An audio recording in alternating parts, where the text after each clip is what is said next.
De que forma a prática espírita favorece a sua saúde física e mental? A Web Rádio Meimei apresenta Saúde, Espiritualidade e Você.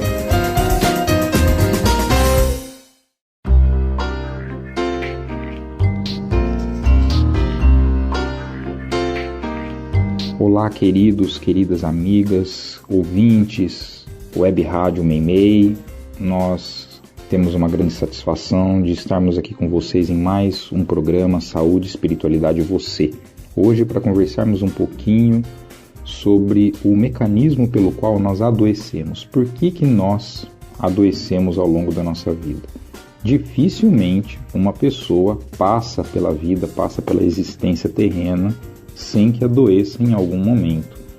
E pensando aí certamente nas doenças mais marcantes, né? Não naquelas doenças que são transitórias ou que são, vamos dizer assim, muito curtas, mas principalmente naquelas doenças que geram um impacto na nossa vida, que nos fazem ter que modificar a nossa trajetória, o nosso caminho, ou seja, aquelas doenças que vão ter um significado importante para cada um de nós. São muito difícil quem não atravesse a vida sem uma doença ou que não vá experimentar essa condição.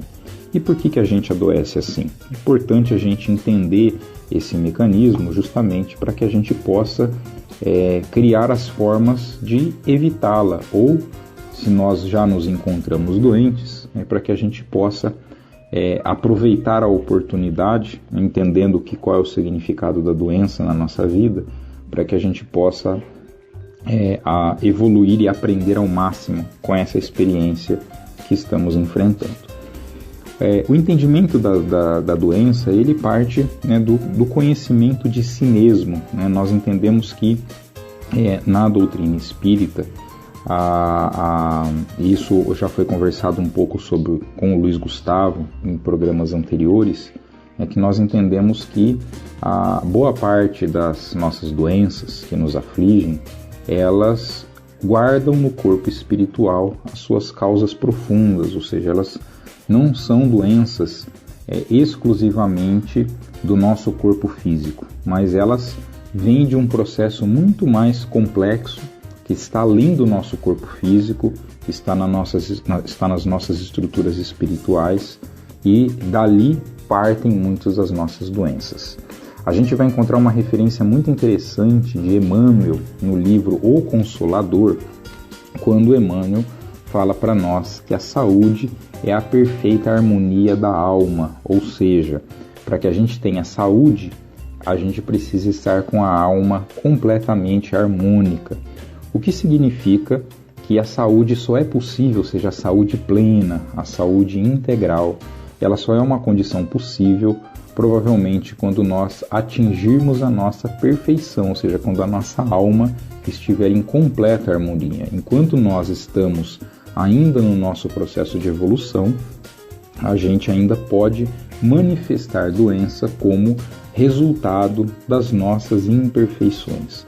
E aí vem um conceito bastante importante para a gente entender. Nós todos somos espíritos que fomos criados simples e ignorantes por Deus e estamos a caminho de uma evolução. Todos somos espíritos imortais, ou seja, nós tivemos um início, mas nós não teremos um fim. Nós sempre guardaremos a nossa individualidade, sempre seremos nós, que vai se transformando ao longo do tempo.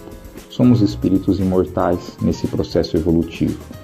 E ainda numa fase, nós que habitamos aqui o planeta Terra, ainda numa fase bastante inicial do nosso processo de evolução.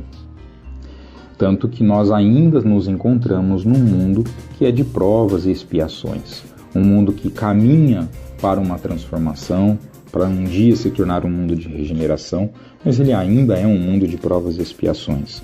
De maneira que nós que aqui habitamos ainda somos seres que carregam consigo uma série de negatividades. O que são essas negatividades?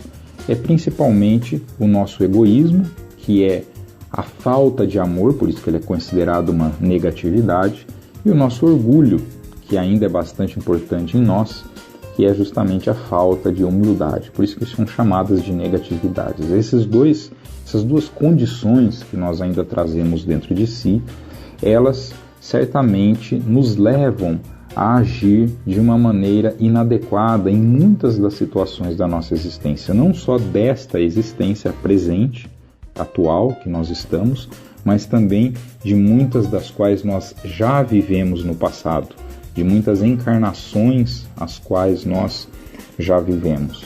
E essas atitudes infelizes que nós tomamos mediante essas negatividades, mediante o nosso orgulho, mediante o nosso egoísmo, elas têm consequências. E isso se dá pelo mecanismo da lei de ação e reação, porque Deus, em sua perfeição, Ele nos permite, através da lei de ação e reação, nós termos o nosso processo educativo, ou seja, um processo que a gente consiga identificar onde estão os nossos erros, as nossas falhas, e a gente possa reverter isso e transformar isso de uma maneira que a gente não erre mais, que a gente aprenda, que a gente assimile aquela ideia, aquele conhecimento.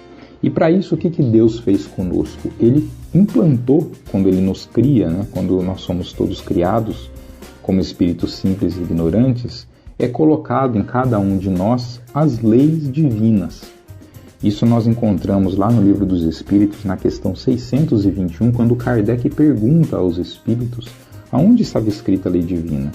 E os espíritos respondem: olha, a lei divina está na consciência, ou seja, nós trazemos conosco a lei divina na nossa consciência, de maneira que toda vez que a gente toma uma atitude infeliz, lá no nosso íntimo, na nossa intimidade, é possível que nós consigamos perceber que aquela atitude se distanciou da lei divina, ou seja, se distanciou daquilo como nós deveríamos agir, de como nós deveríamos nos comportar perante a vida, perante as nossas realizações.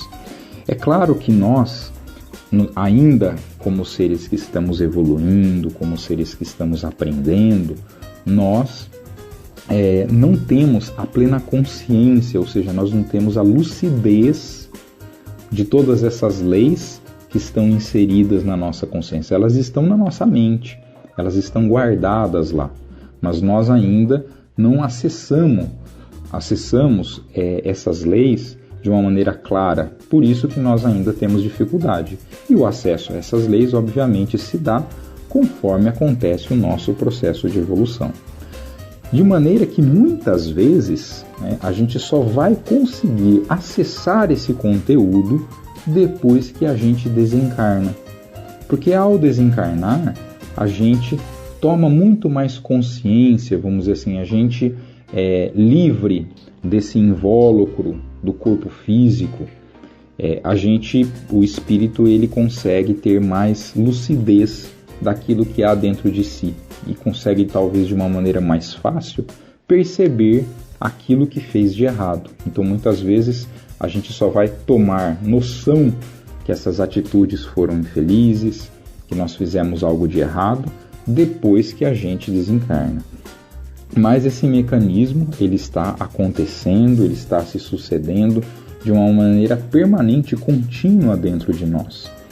Então nós sabemos que essas atitudes infelizes é a origem desses nossos problemas. Portanto, a gente entende que nós temos que de alguma forma modificar essas nossas ações. E essas atitudes infelizes acontecem certamente pelas negatividades, ou seja, pelo nosso orgulho, pelo nosso egoísmo, e que, portanto, se nós conseguirmos modificar essas negatividades em nós, ou seja, nós substituirmos o nosso egoísmo pelo amor fraternal que a gente deve desenvolver, que Jesus tanto nos ensinou, se a gente conseguir substituir o nosso orgulho pela humildade, que Jesus também nos ensinou de uma maneira muito significativa para nós, a gente vai certamente modificando e reduzindo cada vez mais essas atitudes infelizes que são a fonte dos nossos problemas de modo geral na nossa existência, sejam causados em existências passadas seja causado na presente existência. A gente, nesse programa de hoje, a gente vai parar por aqui para que a gente entenda o nosso primeiro aspecto sobre o conteúdo do porquê nós adoecemos. No próximo programa, nós iremos conversar um pouquinho sobre as causas passadas do nosso adoecimento. Como que essas atitudes infelizes no passado, que nós vivemos, que nós realizamos essas atitudes lá no passado, como que elas chegam até a vida presente, manifestando-se como uma doença. E no programa seguinte, ou seja, essa discussão nossa terá 3 partes, nós falaremos como que essas atitudes infelizes, na atual existência, pode nos conduzir ao processo de adoecimento. Então aguardo vocês no próximo domingo para que a gente possa continuar essa conversa. Um grande abraço a todos e uma ótima semana.